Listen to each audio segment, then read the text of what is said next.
Je vous recommande la boutique La Londoloise, c'est Judith Londolé. Si vous voulez être classe, chic, être habillé, être admiré. Parole de Mopao Mokonzi.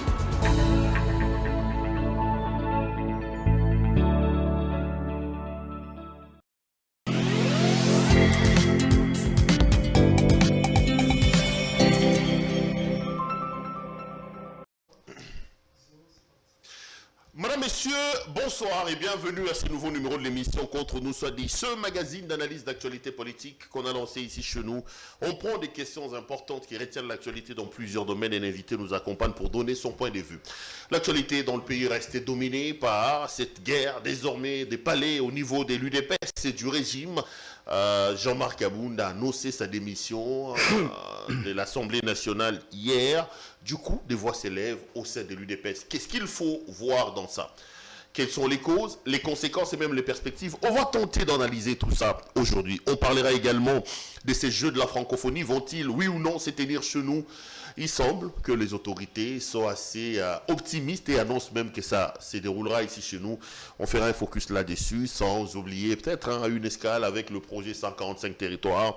On discutera de ces questions-là. Un invité m'accompagne sur ce plateau, mais avant de le présenter, laissez-moi vous faire cette très belle annonce.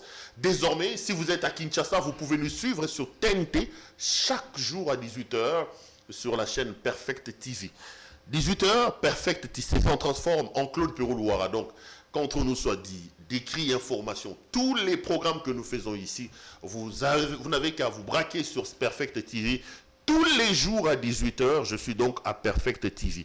Je voudrais ici tirer mon chapeau au DG de cette chaîne-là, un frère et un ami. L'invité de ce soir, l'honorable Mike Moukeba Inkosu. Honorable, bonjour. Bonjour, Perolou. Bonne année, mais je voudrais vous réitérer mes vœux le meilleur pour cette année à vous, à madame et aux enfants. Je te les réciproque à toi, à toute la famille et à tous ceux qui te sont chers. Toujours un grand plaisir d'avoir Mike Moukeba sur ce plateau. Mike, nous tournons cette émission et nous les diffusons donc le 15 janvier, demain. En principe, c'est dimanche, mais si c'était ouvert, ça allait être une journée fériée. Une messe d'action des gars sera organisée en mémoire de Laurent Désiré Kabila, qui a été élevé au panthéon des héros nationaux avec Patrice Emery Lumumba. Est-ce que vous pensez que cet homme, par rapport à son parcours, par rapport à son combat, il mérite le titre des héros nationaux? Non, il ne le mérite pas. Je me suis toujours dit qu'il faudra qu'à un moment donné que nous nous arrêtions. D'appeler Laurent Désiré Kabila héros national. Et que nous interrogeons l'histoire sur l'élévation de Laurent Désiré Kabila à la dignité de héros national. Si je dis qu'il ne les mérite pas, il y a bien des faits qui les démontrent. Il y en a deux que j'ai épinglés. D'abord, des crimes de sang. Un crime de sang grave a été... Kabila, c'était un criminel? Un crime de sang grave a été perpétré sous le régime de Laurent Désiré Kabila. Et si ce n'est pas d'ailleurs lui-même qui l'a commandité. Et il y a eu une grave violation des droits de l'homme, très très grave, à l'encontre de près de 200 employés d'une grande entreprise publique ici. Je dirais même plus grave encore qu'une violation des droits de l'homme, la violation du droit à la vie. Les crimes de sang, c'est lesquels? Anselme Massasouni Ndaga, soupçonné d'atteinte à la sûreté d'État. Qui était compagnon de Laurent Désiré Kabila. Ils étaient à trois à l'époque, Laurent Désiré Kabila, Massassou et... Ils étaient à quatre, Massassou, Laurent Désiré Kabila, Bouguera oui. et Ngandou Kissassi. Ngandou. Alors Massassou soupçonné d'atteinte, en tout cas accusé d'atteinte à la sûreté d'État, plutôt que d'être jugé ici et déporté secrètement en catimini à Lubumbashi, il est jugé 2 jours, nuitamment, 2 jours de suite, jugé donc en quelques heures, sans qu'il ne soit assisté d'un avocat, en compagnie d'une dizaine de proches à lui, jugé comme ça, en 2 jours, en 48 heures, exécuté, condamné à mort et exécuté. Et lui et ses compagnons. Ça, c'est un crime de sang. Parfait. Exécution extrajudiciaire. C'est un crime de sang. Et nous ne l'avons jamais su, cette information a été gardée pendant longtemps, 2 mois et des mois, des semaines et des semaines. Heureusement qu'un jour, qui débarque ici, Roberto Garaton, l'Argentin, envoyé spécial des Nations Unies pour le droit de l'homme, qui interroge, qui pose la question à Jeannot Mwenze Kongolo, à l'époque de fait, ministre de la Justice. Mwenze lui dit, c'est pas à moi de répondre à cette question, adressez-vous à Mukuntu. La question est posée à Mukuntu. Mukuntu dit, nous l'avons condamné, nous l'avons jugé, condamné et exécuté. Et à l'époque, Mukuntu est président de la tristement célèbre la Cour d'ordre militaire. Et Et c'est là que nous apprenons que Massassou avait été... Plusieurs années après. Bon, pas vraiment plusieurs années après. Quelques années après. Quelques mois, je pense. Quelques mois, je pense. Je crois que c'est entre 2001, 2 mois avant l'assassinat de Mouzé. Donc c'est quand Mouzé meurt, quand il est assassiné, que finalement la vérité éclate sur Massassou. Exécution extrajudiciaire. Je prends un deuxième fait. Mouzé arrive ici dans ce pays, il trouve une entreprise publique dénommée Petro Zaïre. Il la rebaptise Petro Congo. De Petro Congo, un matin, l'entreprise est à nouveau rebaptisée, cette fois-là, Cohydro. Et qu'est-ce qui se passe le matin quand les agents débarquent? Plus de 200 agents et cadres de l'entreprise. Ils arrivent le matin au siège de l'entreprise. Ici, comment ça s'appelle encore? C'est l'avenue Lukusa, colonel Lukusa, si je ne m'abuse. Plus de 200 agents arrivent le matin, ils ont appris par ordonnance que l'entreprise a été rebaptisée Cohydro. Ils se disent qu'ils sont agents de Petro Congo qui a été transformé en Cohydro. Ils viennent le matin, ils trouvent les portes closes.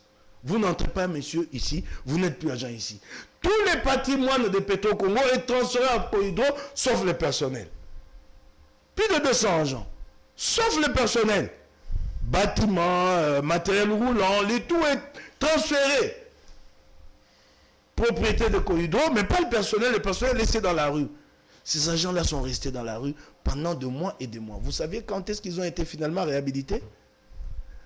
C'est au dialogue intercongolais qu'ils ont été réhabilités. Au dialogue. En 2002. 2002-2003. Au dialogue intercongolais. Ils ont battu les pavés. Ils ont passé des nuits là devant le ministère à l'époque des droits humains sur le boulevard. Mouzé est resté sourd et sourd, plus de 200 agents.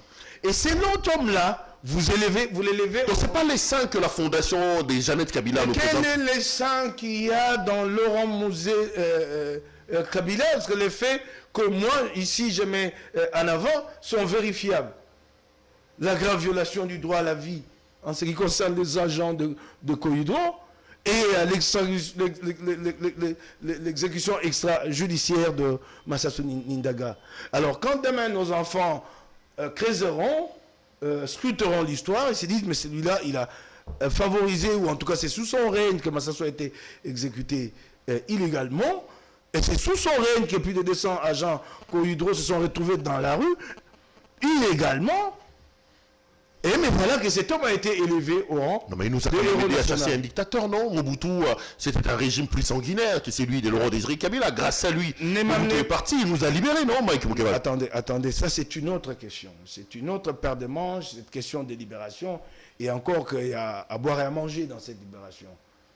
À boire à manger, vous savez, c'est en fait cette libération qui nous a plongé dans cette instabilité dans laquelle nous n'arrivons pas à nous sortir jusqu'à ces jours. Ça, c'est une autre question. Moi, j'aborde la question de Laurent...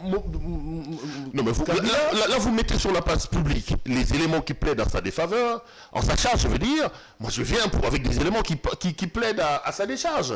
Il nous a aidé à faire partie Mobutu.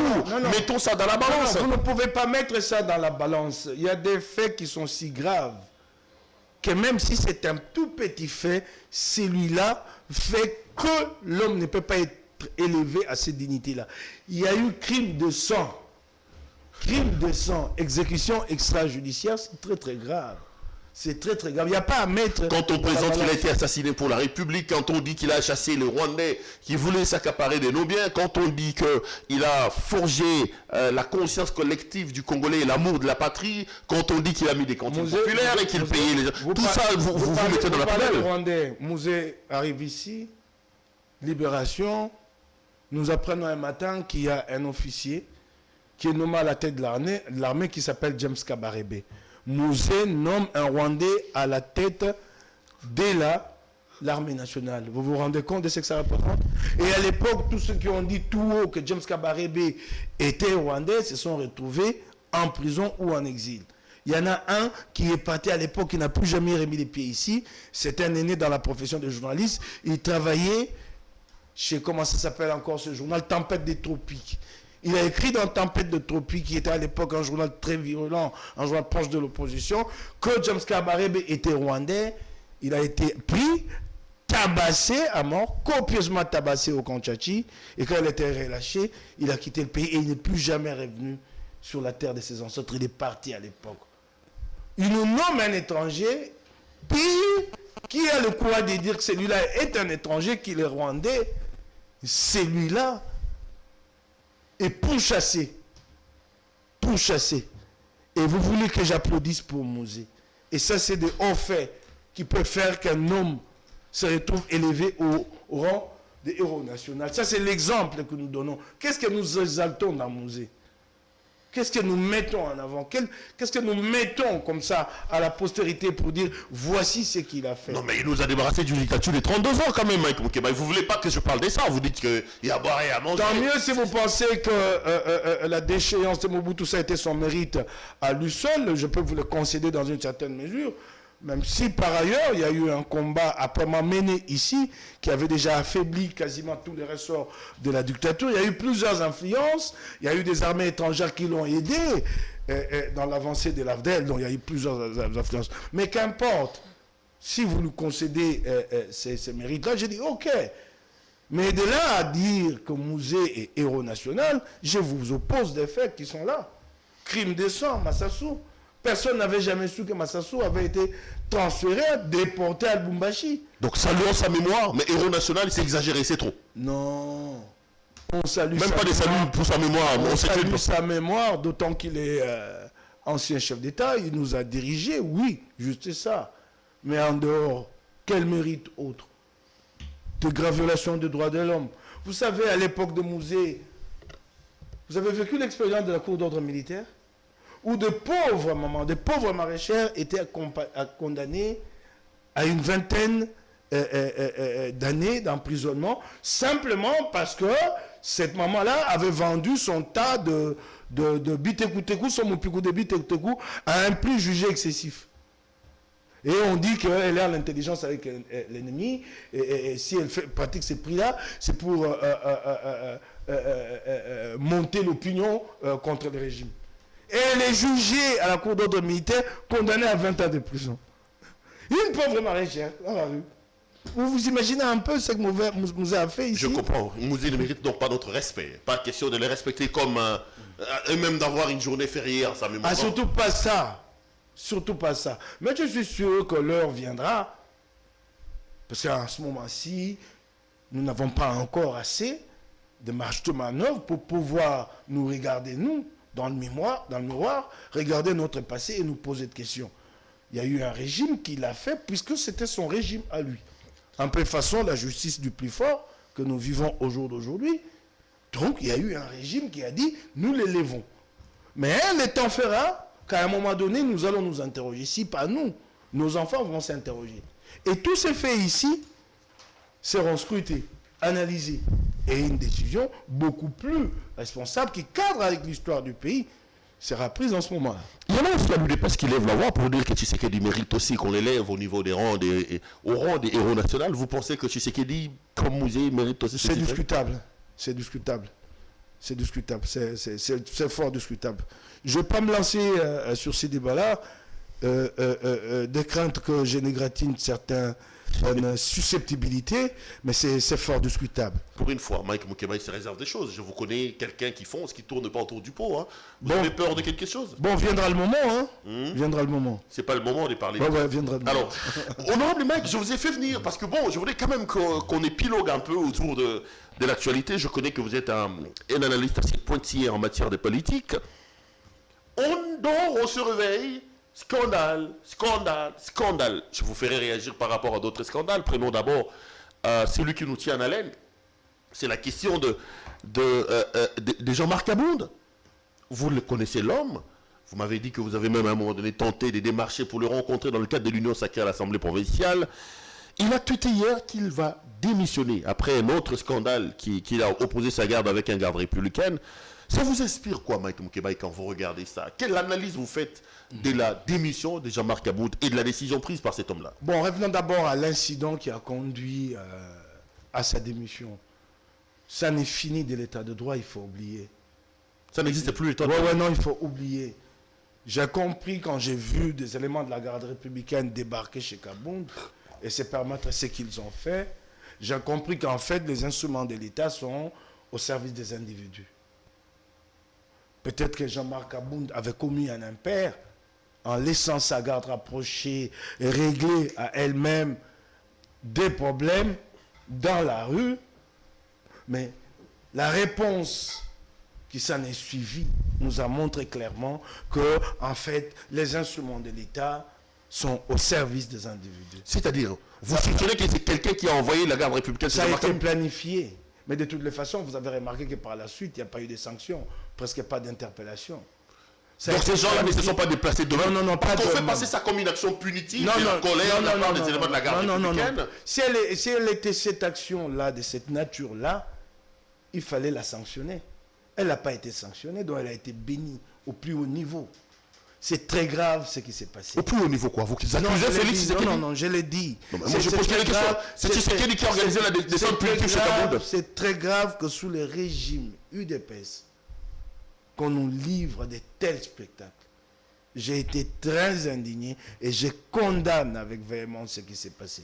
Non, vous condamnez pas ce que Kabound a fait. Je le condamne autant, mais j'ai trouvé que la riposte, non seulement qu'elle a été excessive, qu'elle a été disproportionnée, mais qu'elle a été menée en toute illégalité, en dehors des institutions. Attends. Ça, c'est très grave. Vous savez, l'État, lui, ne peut agir que dans la légalité. Moi, je peux, au jour d'aujourd'hui, commettre une bavure, mais l'État ne peut me répondre que par deux voies légales. L'État a agi en dehors de la légalité. Donc, c'est des individus qui ont utilisé les instruments de l'État contre notre individu. C'est qui Et ça, c'est très grave. Qui sont ces individus-là, Mike? Vous soupçonnez qui? Deux choses. Non, je l'ai déjà dit ici, je crois que j'avance. C'est qui? Non. Non, je n'ai pas... Alors, c'est quoi? Vous accusez Félix Tshisekedi non, d'être derrière le coup? j'avance, Perrault, j'avance. Vous me connaissez assez tenu, je laisse pas passer comme ça. C'est Tshisekedi qui a organisé l'expédition punitive chez Jean-Marc Kabound. Comment il s'appelle? Il faut poser la question. Le général Christian Tué. Il faut poser la question. C'est lui le commandant de la garde républicaine. Répondre. Alors, une deuxième chose là-dessus. Mais interrogeons-nous sur la place et le rôle de cette fameuse garde républicaine. D'ailleurs, la dénomination garde républicaine, elle ne correspond pas à ce que nous voyons ici. Ailleurs, quand on dit garde républicaine, c'est la garde d'honneur que vous voyez au palais présidentiel. Là. La garde d'honneur, la garde à cheval. La cavalerie, là, c'est ça la garde d'honneur. Mais ici, nous avons un corps constitué de plusieurs milliers d'éléments armés appelés garde républicaine. Ben c'est vrai pour des raisons de paix sociale. Nous avons maintenu cette garde républicaine après le départ de Kabila. Mais nous devons nous interroger. Avant, ça s'appelait GSSP. GSP, nous devons nous interroger sur sa place et son rôle dans une république. Non, mais ça existe à travers la République. À travers le monde, ça existe. Le monde? Oui. Ah non. Partout au monde. Des unités spéciales chargées de garder les personnalités, ça existe. Partout au monde, surtout, notamment dans les États-Unis, il y a les 7 services, non? Pardon. Partout au monde, notamment dans les pays civilisés, il y a une petite unité réduite de 200, 300 hommes, peut-être 400 ou 500, en civil, unité spécialisée, qui garde le président de la République. Mais pas un bataillon, pas toute une division qui est dans l'armée appelée garde républicaine. Non, nous devons nous interroger à haute voix. Ayons ce courage-là. Vous avez le Secret Service aux États-Unis. Ça n'a rien à voir avec l'armée américaine. C'est une unité spécialisée pour la sécurité, la garde rapprochée du chef de l'État. Vous la voyez très bien, cette unité-là. Il n'y a pas une armée dans une armée. Il n'y a pas non. Nous devons nous questionner sur l'existence de la garde républicaine. Nous devons avoir ce courage. Il faudra bien qu'un jour nous réglions ces problèmes. Et encore, au jour d'aujourd'hui, vous me parlez de la garde républicaine. Mais Félix a créé à lui sa propre unité pour sa garde rapprochée que vous appelez Chikata. Finalement, maintenant quoi ça sert la garde républicaine? Qui ont été formés en Égypte, je crois. Nous devons nous interroger là-dessus. Ayons ce courage de nous interroger là-dessus. Il ne peut pas y avoir toute une armée dans une armée sous prétexte qu'elle est là pour la sécurité rapprochée du chef de l'État et des membres de sa famille. Et ça, c'est très grave. Et vous verrez que là, nous manquons des effectifs à l'Est. Des individus s'attribuent 12 éléments de la garde républicaine, 15 à lui seul. Il y a des gens comme ça, alors que nous manquons des effectifs à l'Est. Pareil aussi dans la police. Vous avez des individus qui sont gardés par 7 policiers, alors que la police se plaint qu'elle n'a pas assez d'éléments pour assurer la sécurité, la police de proximité. Nous devons poser toutes ces questions-là. Mais une chose est que, quoique Kabound passe pour fautif pour certains, qui disent qu'il en a fait trop, ainsi de suite. N'oublie quand même pas les épisodes où il trouve les pneus des gens. Oui, ça j'ai toujours condamné. J'ai quand même admiré son courage, pourvu qu'il tienne jusqu'au bout. Lequel? C'est ta négation, c'est sens d'oubli des choix, de dire je rends le tablier, j'ai quitté cette fonction-là, je me suis senti humilié. C'est rare de trouver ça chez les Congolais. C'est rare de trouver ça chez les Congolais. Je crois que ça, c'est un acte fondateur, c'est un bel exemple à donner à nos enfants. Ça, je salue que pour ma dignité, je renonce. C'est un poste à $100 000, que je sache. 100 000, hein, excessivement payé, hein, 100 000. Un bosso, il semble qu'il a $120 000. Le mois, s'il te plaît. Là où les fonctionnaires touchent $100 et même moins de $100. Ok, je ferme cette parenthèse. Ça, je salue.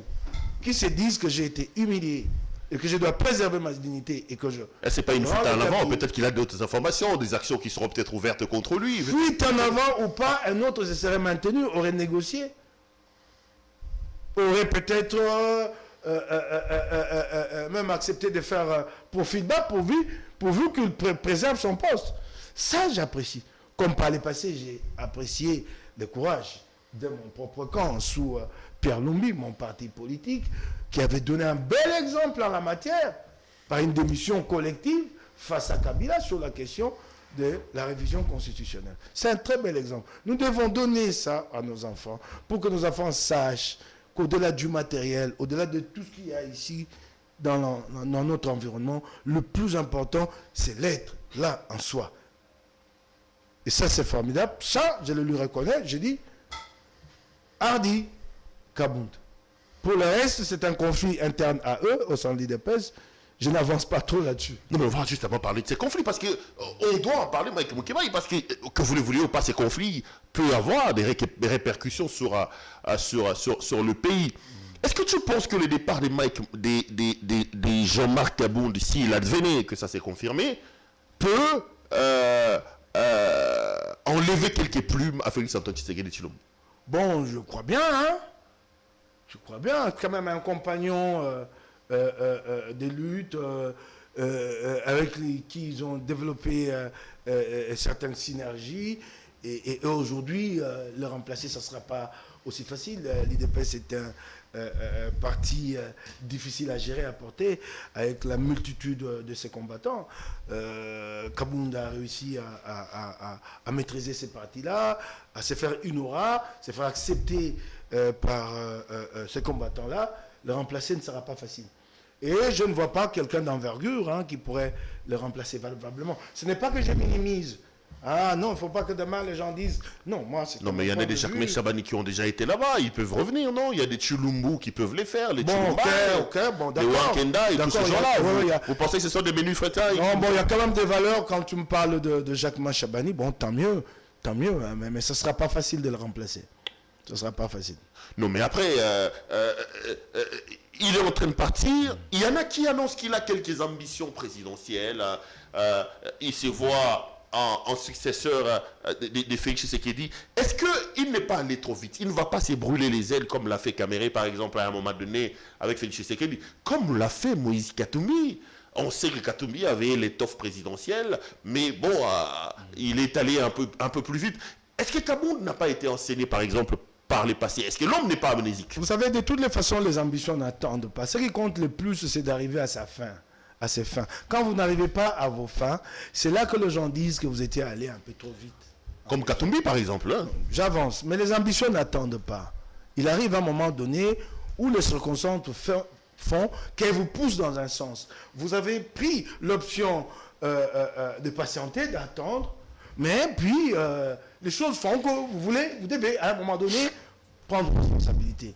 Bon, moi je ne sais pas s'il a l'ambition présidentielle, on lui prête des intentions, je ne l'ai jamais entendu le dire, donc je ne veux pas me risquer sur ce terrain-là. Nous verrons bien ce que l'avenir va nous réserver avec Jean-Marc Kabound.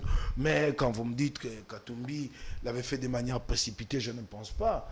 Il a eu le temps de préparer son heure. il a quitté le PPRD, il s'est lancé dans la voie de la candidature et il a été contraint à l'exil et empêché, finalement, de matérialiser Peut-être parce qu'il s'est prononcé un peu plus tôt, hein, c'est ça le problème. De matérialiser sa candidature. Moi, je ne pense pas que c'était un peu plus tôt, puisqu'il avait en main quasiment l'essentiel d'atouts, l'essentiel des cartes. Il y avait un parti, un grand parti qui avait fait un rapprochement avec lui, à savoir le parti des Pialumbi, MSR à l'époque. Il avait le moyen de sa campagne et le réseau qu'il a toujours jusqu'à ces jours, à l'international notamment, et pour la même popularité qu'il entretient encore aujourd'hui. Il avait toutes ses cartes en main, donc il était en fait présidentiable. Et la preuve qu'il était un candidat sérieux, Kabila l'a empêché de compétir. Alors comment tu me diras à moi qu'il s'est lancé un peu tôt, que ça a été précoce? Ça n'a pas été précoce. Si ça a été précoce, Kabila n'allait pas l'empêcher.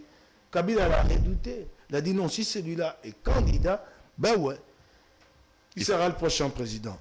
Et comme il y avait une rancœur pratiquement personnelle, il a dit je l'empêche de concourir. C'est un peu ça, mais ça n'a jamais été trop tôt. Est-ce que Félix peut, par exemple, se retourner contre Kabound? Vous savez qu'aujourd'hui, si on veut trouver quelque chose sur la tête des Kabound, on peut le faire. On ne dira pas que c'est le pouvoir qui est derrière. C'est que Kabound l'a fait, peut être poursuivi, par exemple, devant l'auditorat général. Je voulais au moins ajouter juste un mot sur Caméré. Caméré était lancé, il était parti sur une très bonne rampe. Il était vraiment très bien parti, moi. J'étais très proche de lui. C'est un garçon que je voyais un jour diriger ce pays. Mais qui me permet tout de même que je donne un avis sur lui. Je ne pense pas qu'il les prendra si mal qu'il ça. En fait, j'ai l'impression qu'il a net brisé sa carrière à partir du dialogue du camp Tchatchi. Le dialogue d'Edem Kodjo. D'Edem Kodjo. Ce qu'il avait dans l'opinion, il aurait dû le préserver plutôt que d'aller les brader auprès des Kabila, qui par la suite d'ailleurs l'a roulé. Et là, il a laissé des plumes sur lui. Non, mais bien. Si Caméré avait très bien négocié. Caméré n'avait peut-être plus le même poids qu'avant. Non, Caméré venait de réaliser un grand coup en 2015 avec la fameuse manifestation qui avait dissuadé Kabila sur le recensement. Sur le recensement. C'était Caméré qui c'était lui qui était à la tête. Et il avait encore cet aura-là. Et voyez-vous, en fait, nous sommes en train d'aller vers la fin du grand leader qui était sur scène, Etienne Tshisekedi. Ça se bouscula un peu quant à savoir qui allait succéder à ces baobabs. Et c'est en ce moment-là que Caméré dilapide ses cartes. On ne peut pas revenir sur l'histoire. Ou alors peut-être se lancer dans des conjonctures, hein, comme on dit, avec des si on peut bâtir à Paris. Mais revenons quand même un peu. Je serais tenté, si je dois revenir sur l'histoire, de dire peut-être qu'il aurait eu la chance de se faire investir candidat commun, s'il n'avait pas en ce moment-là brûlé ses cartes. Il lui a manqué une capacité d'abnégation, d'oubli de soi, d'accepter ce qu'il vivait. C'était dur qu'il venait de vivre des années d'opposition. Et vous savez, l'opposition en Afrique... On dit qu'il avait vendu toutes ses maisons. Il avait vendu toutes ses maisons. Mais ça valait la peine pour un grand avenir qu'il a au jour d'aujourd'hui quasiment perdu.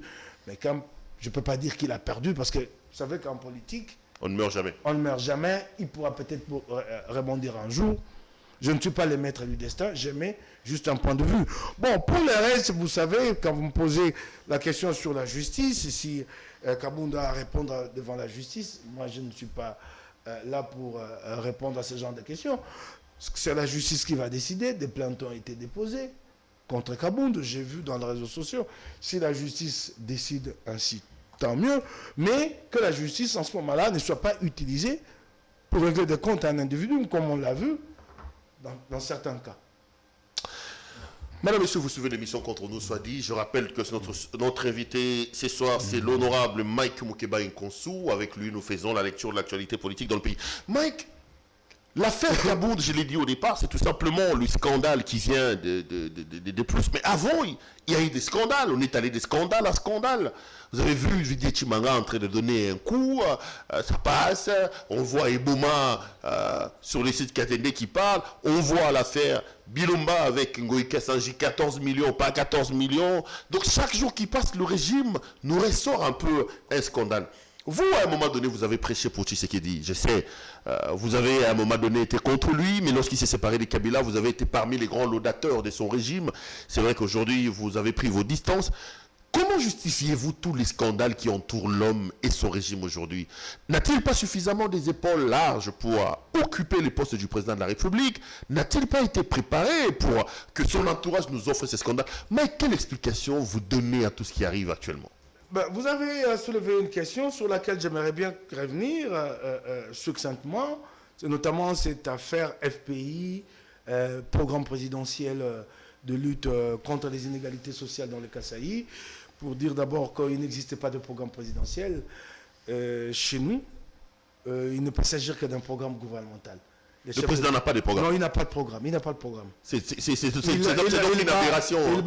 Une aberration totale. Le programme de 100 jours du président, le programme du président. Une hérésie totale. Le président bat campagne et quand il est élu, il accède au pouvoir. C'est le gouvernement qui gère le pays au quotidien. C'est le gouvernement qui répond devant l'Assemblée nationale. Le chef de l'État est irresponsable dans la gestion au quotidien de la République. Vous savez, il a été ici question de certaines ordonnances qu'il avait prises. Et qu'est-ce qui avait été dit à l'Assemblée? Que vous ne pouvez pas le faire venir ici pour l'auditionner.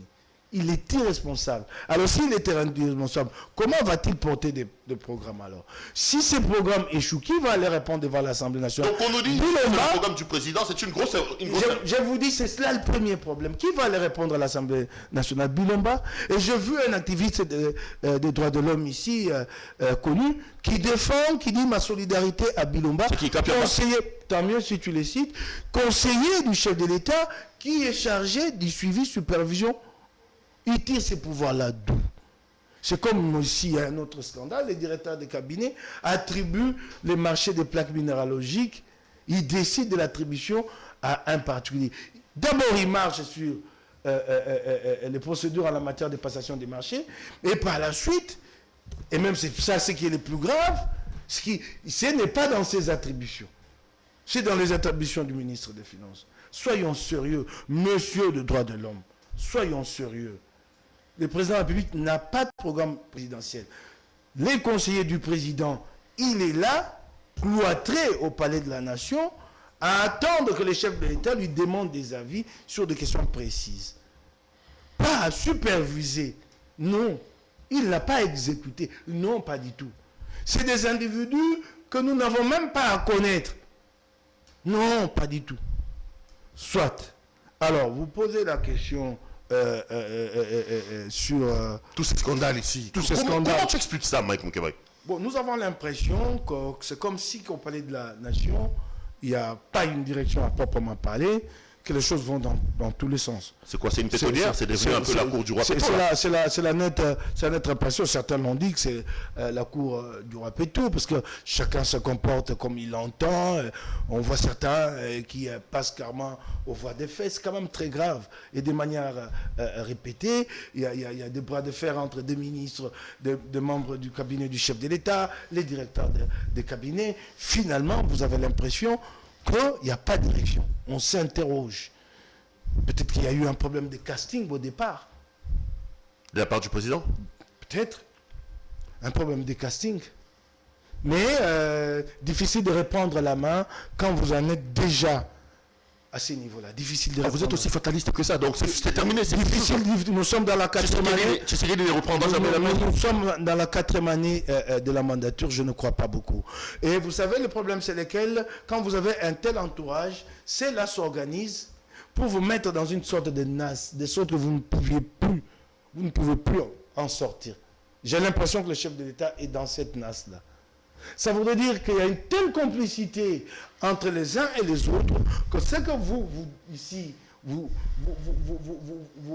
désapprouvez ici, vous allez trouver un autre qui, en relation avec celui-là, vous y amène, sans peut-être que vous vous rendez compte qu'il vous y amène.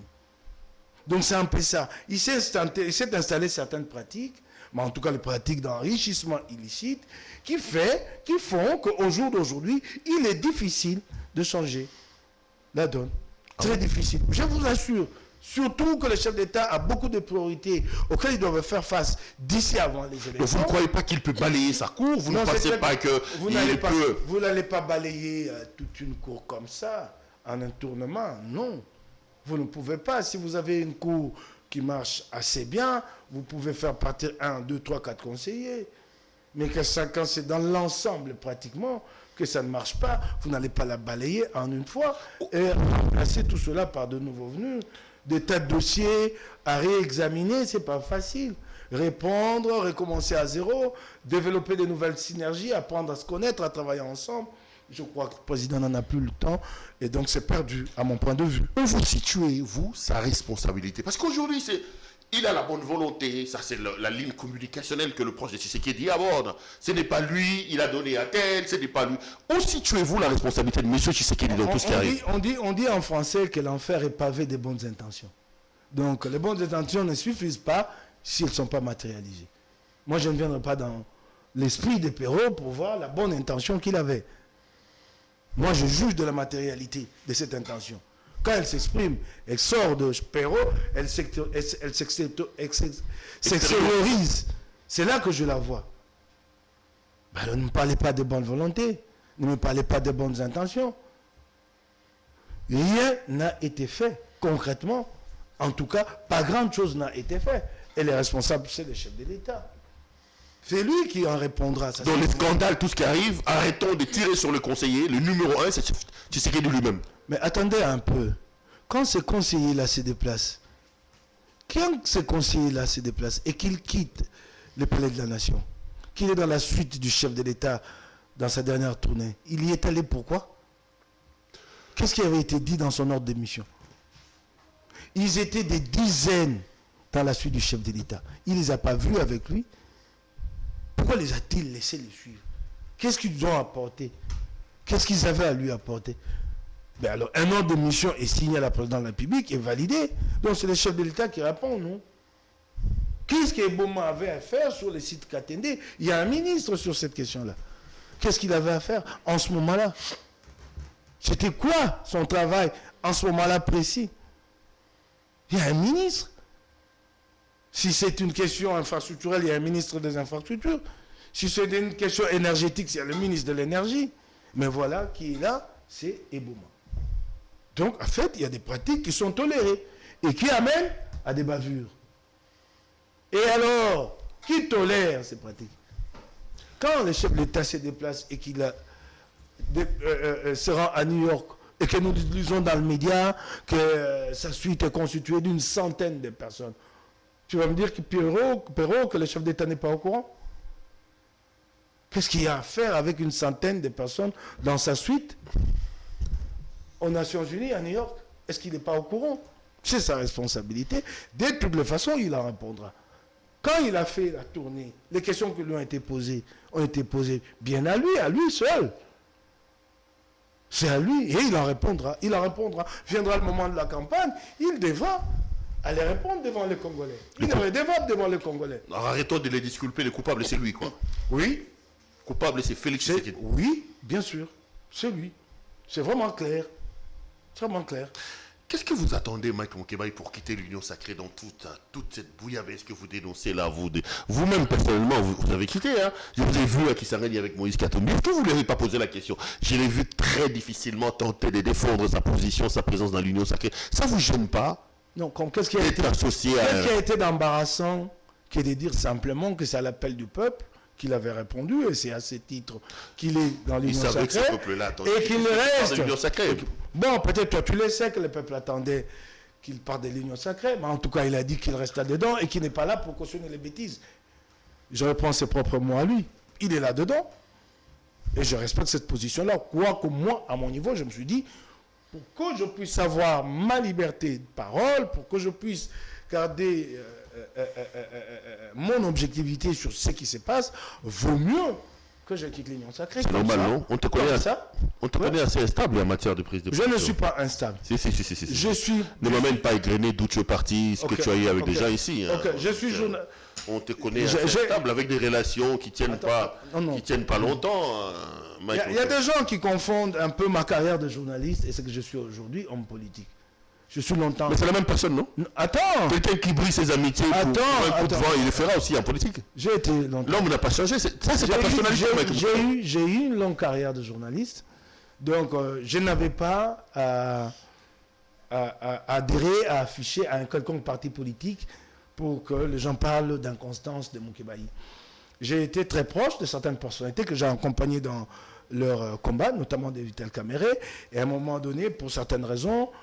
j'ai dû prendre mes distances. On sait comment. Alors, quand on parle de constance ou d'inconstance, il faut voir le fond qu'il y a dans l'homme, les valeurs qu'il défend.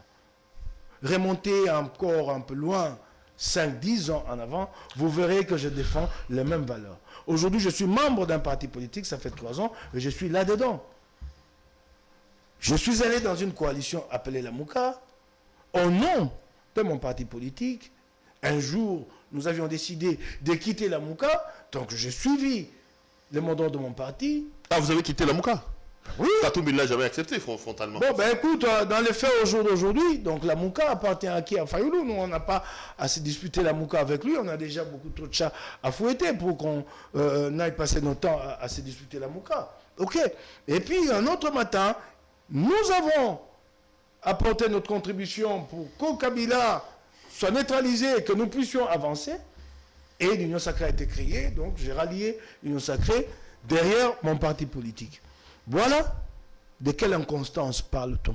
Soit dit en passant, ce que je regrette au jour d'aujourd'hui, un peu, parce qu'il ne faut jamais regretter en politique quand on a posé des actes, parce que si surtout on les a posés en âme et conscience, je ne regrette pas au fond, mais je constate quand même que le président Félix Tshisekedi se plaignait, que Kabila les gênait aux entournures, qu'il ne pouvait pas travailler, que la coalition FCCK constituait un obstacle pour lui.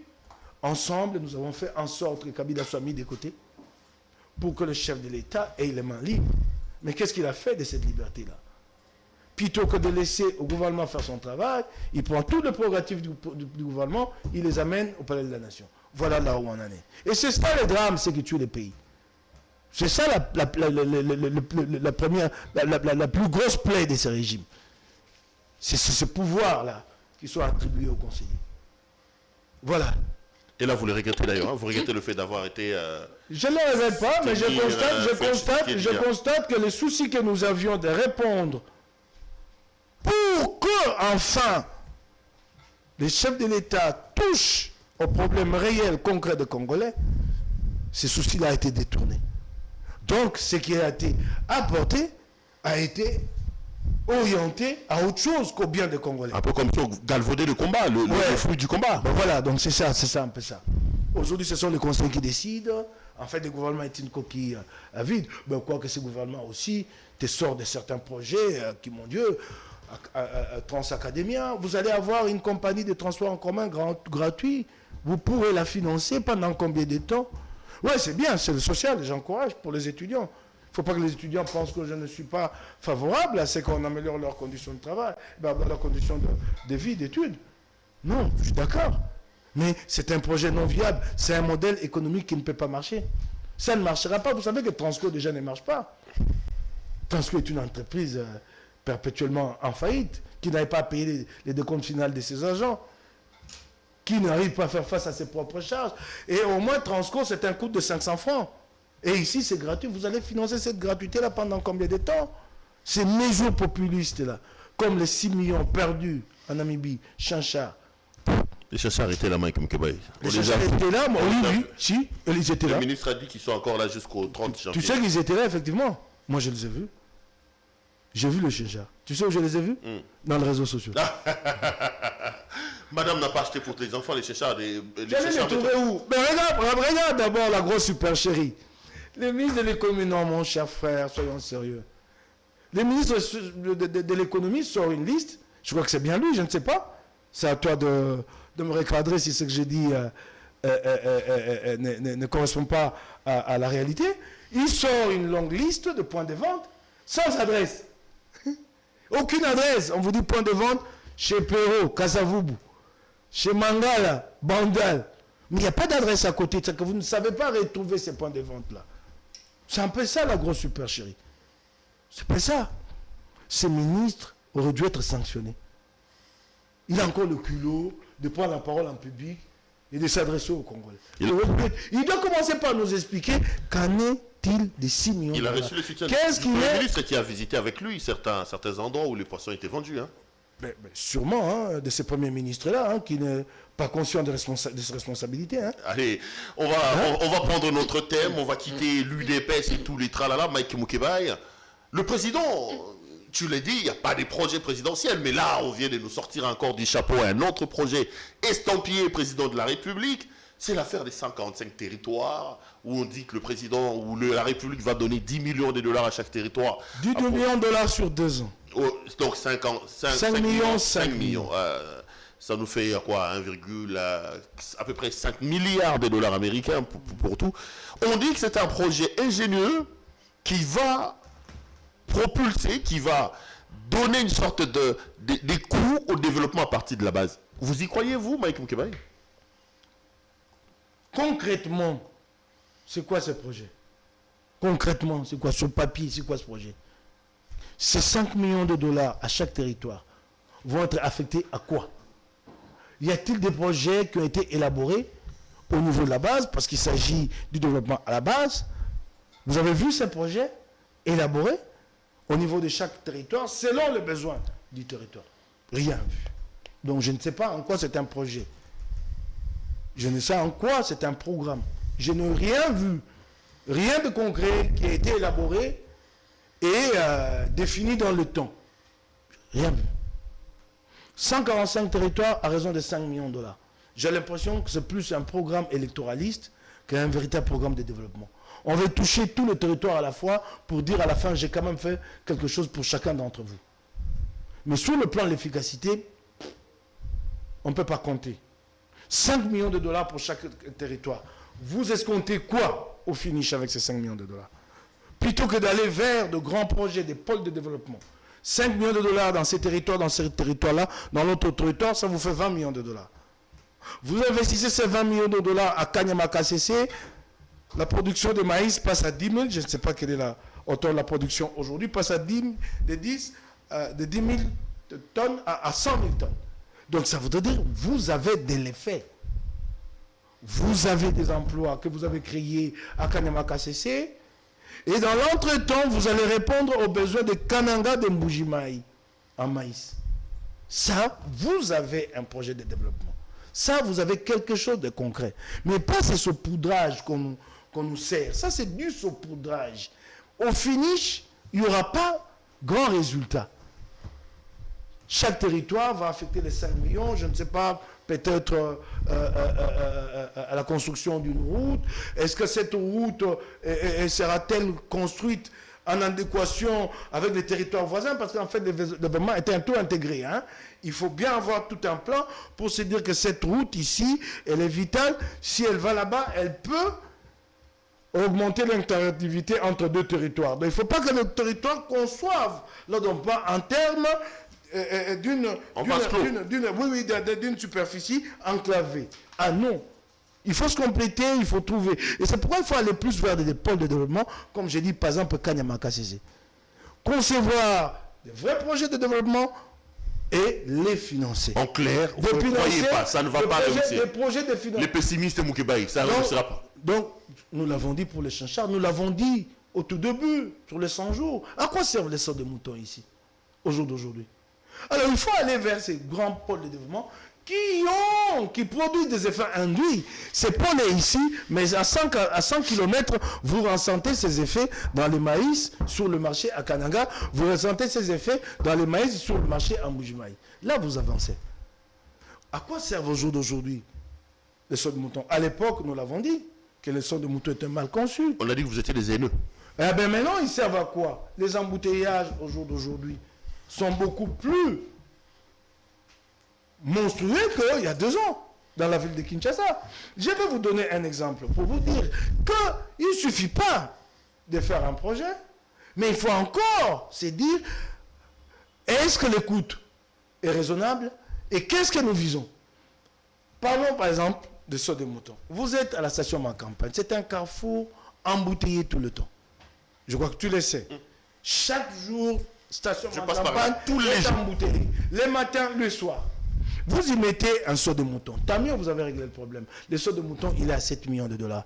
Mais moi, plutôt que de mettre un saut de mouton à la station Macampagne, j'opte pour une autre solution. Je passe par le Remboumou, sous le pont Makelele. Il y a une voie qui n'a pas encore été asphaltée. Cette voie-là traverse Jamaïque et débouche quasiment devant chez le général Tango Fort. Sur l'autre avenue là-bas, comme on appelle, c'est pas 80 jours. Il peut déboucher vers le cimetière de Kintambo pour aller. Il y a vers le cimetière et puis chez le général Tango Fort. Ok? Vous mettez un saut de mouton à 7 millions de dollars, tant mieux, ok, c'est un choix. Mais moi, je me dis, je construis cette route-là. Cette route-là, c'est 3 ou 4 kilomètres. Hein? C'est pas si long que ça.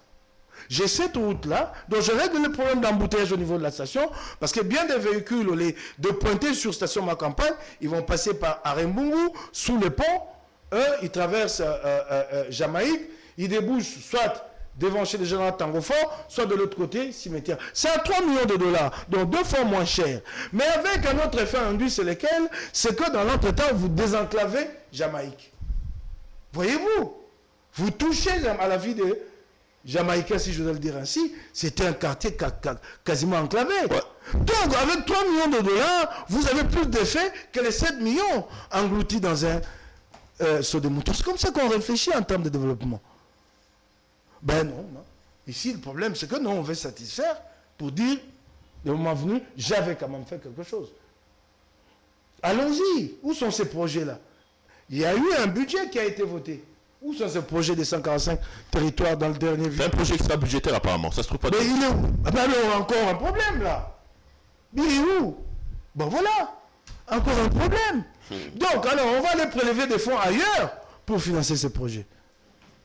Donc, d'autres projets vont être sacrifiés. C'est difficile à comprendre. Allez, Mike, on va finir cette émission avec cette autre improbabilité ou probabilité.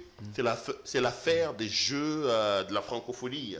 On nous dit que le Congo va tenir le délai parce que c'est prévu au mois d'août. Est-ce que vous croyez que nous sommes à mesure d'organiser ces Jeux-là? Je ne le crois pas beaucoup. Je ne le crois pas.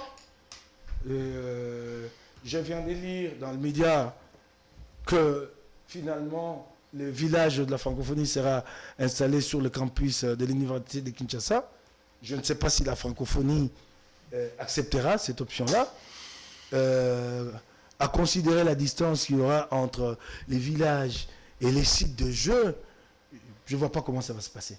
Vous allez loger les athlètes à l'Unikin pendant que les sites de jeux, les aires de jeu sont ici au stade des Martyrs et que les athlètes doivent traverser toute la ville avec tous les embouteillages qu'il y a. Je ne trouve pas ça très pratique. Je ne vois pas la francophonie donner le feu vert. Alors, ça, c'est côté infrastructure en ce qui concerne les villages francophonie. Mais il y avait bien d'autres infrastructures à construire et qui n'ont pas été construites. Les gymnases jumelés, chantiers qui devaient être construits ici au stade des Martyrs, ça n'a jamais été. Jamais. Jamais, il n'y a rien qui a été fait. Plutôt, 3 terrains de tennis jumelés sur cet endroit-là ont été détruits. Et une crévasse, là, pour sortir les fondations, de là, rien n'a été fait. Pas la moindre brique n'est sortie des terres. Durée des travaux, ce qui était prévu sur le panneau d'affichage des travaux, 10 mois. Comme disent maintenant que d'ici août, on va terminer ces travaux-là. Les stadiums de basket, il a été détruit en partie. Je ne suis pas encore entré dans l'enceinte, parce que l'enceinte est sous clôture chantier. Mais il semble que le stadium a été détruit, démoli. Va-t-on le construire avant août? Et puis quand on parle d'août, vous ne livrez pas les infrastructures le jour où la compétition commence. Vous livrez avant, 1 mois, 2 mois, je ne sais pas combien de temps, mais il y a un délai. Je ne crois pas beaucoup. C'est triste pour ton pays, hein? Bon, c'est triste, vous savez, quand on commence à rater même les actions d'image. Donc vous voulez, tu sais, la francophonie, c'est une grande action d'image à l'international pour un pays. Mais vous ratez même les actions d'image, en fait, qu'est-ce qui vous reste? Donc vous voulez entreprendre une action d'image, vous ratez même celle-ci. Vous imaginez? C'est une action d'image pour la ville de Kinshasa, hein, ça devait rayonner un peu, faire parler de Kinshasa un peu partout dans la République démocratique du Congo. Même cette action d'image-là, vous la ratez. Est-ce que vous vous imaginez un peu, Perrault? Déjà que nous n'avons pas grand-chose à montrer au monde, mais pour une fois nous disons, ok, nous allons inviter le monde de la francophonie ici pour le jeu, même ça. Et vous avez pris l'option vous-même, c'est que vous avez apprécié, vous avez dit que nous disposons d'assez de moyens et de temps pour le faire, et nous sommes à la veille, nous tâtonnons. Et voilà le plan B, loger les athlètes sur le campus de l'Université de Kinshasa. Je n'en sais pas grand-chose en ce qui concerne tous ces critériums-là, pour dire oui au niveau de la francophonie, mais le moindre bon sens me dit que je ne vois pas la francophonie aller dans ce sens. Vivement 2023 pour faire partir l'UDPS. Hein? Écoutez, mais tous les Congolais n'attendent que ça. Ah, vous ne voyez pas Tshisekedi Félix être encore président en 2023, il ne sera pas réélu? En contrepartie de quel bilan qu'il va présenter? Mais mon cher frère, vous savez... Vous êtes avec lui, hein? Vous savez, il a dit que vous portez également les mêmes bilans. Vous savez, je lui avais dit que sur certaines questions, ils répondront seuls. Sur le champ-char, sur la taxe RAM. En tout cas, sur la taxe RAM, nous, mon parti, en tout cas, a élevé la voix pour dire nous ne sommes pas d'accord. Mais ils s'entêtent toujours. Et ça, ils veulent que nous portions ça ensemble. Ah non. Vous savez, ce qui fait le plus mal, c'est que, en fait, l'UDPS avait suscité un certain espoir. Des décennies de combat pour la démocratie. Mais quelle déception. D'où le peuple sera beaucoup plus dur envers lui. Beaucoup plus dur. Donc ça va être compliqué. Parce que c'est des espoirs dessus. Non seulement des espoirs dessus, mais ce qui est terrible, c'est que nous assistons à la reproduction de certaines tares que nous avons condamnées. Mais ceux qui disent, qui sont assez dubitatifs sur la CENI, la problématique de l'organisation de la CENI, avec Kadima, dont on dit qu'il est président fédéral, on vient là de nommer un secrétaire exécutif qui était ancien conseiller de Félix Tshisekedi. Est-ce que vous ne craignez pas que... Moi, je ne m'interroge pas sur ces individus-là, parce que c'est déjà c'est le fait accompli. Vous savez que quand c'est fait... C'est trop tard. Alors, ce qu'il y a à faire, c'est au jour d'aujourd'hui, à nous de nous organiser, notamment nous, ensemble, mais aussi les autres forces de l'opposition, comme celle de la société civile, pour s'assurer du Vous n'êtes pas dans l'opposition, vous êtes au pouvoir maintenant. Pour s'assurer du contrôle de ces élections, en tout cas en ce qui concerne l'observation. C'est cela le plus important, de mettre de l'intelligence et des moyens, notamment des moyens humains pour s'assurer que ces élections seront transparentes. Moi, ce qui me préoccupe le plus à ces stades, c'est que je commence à m'inquiéter sur la tenue de ces élections à date, dans les délais. Je commence à m'interroger. Non, mais il semble que les tractations ont déjà commencé, non? Nous sommes au mois de janvier et rien n'est fait. Le calendrier n'est toujours pas connu. Il y a de grosses commandes à passer. Des commandes que vous passez aujourd'hui et vous faites livrer dans les 6 mois. Nous n'en savons rien à ces jours. Bientôt, il semble qu'il y aura des conciliabules pour ça. Alors, vous parlez de conciliabules, c'est que nous allons sortir du processus électoral. Non, il y aura un glissement. Il y a une jurisprudence.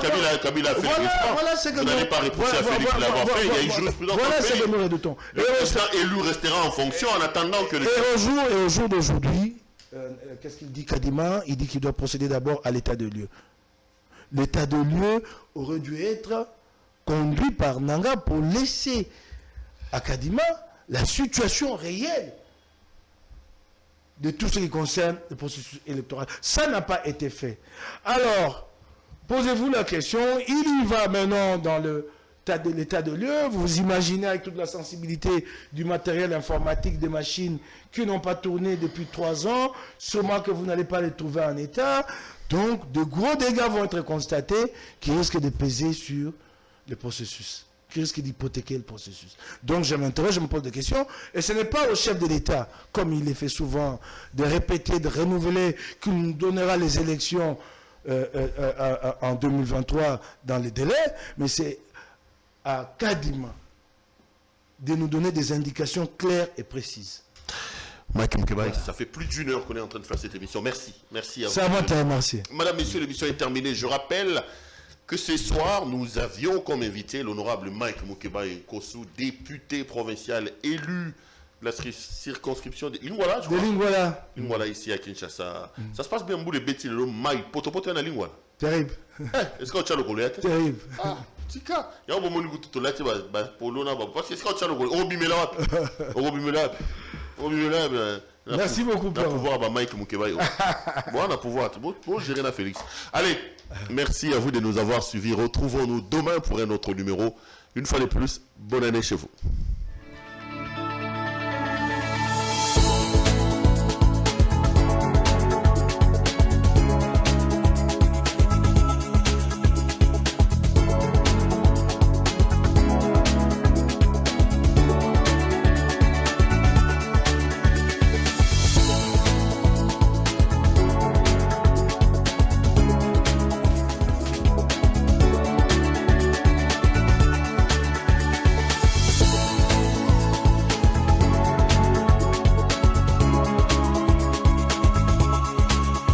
Je vous recommande la boutique La Londoloise, c'est Judith Londolé. Si vous voulez être classe, chic, être habillé, être admiré. Parole de Mopao Mokonzi.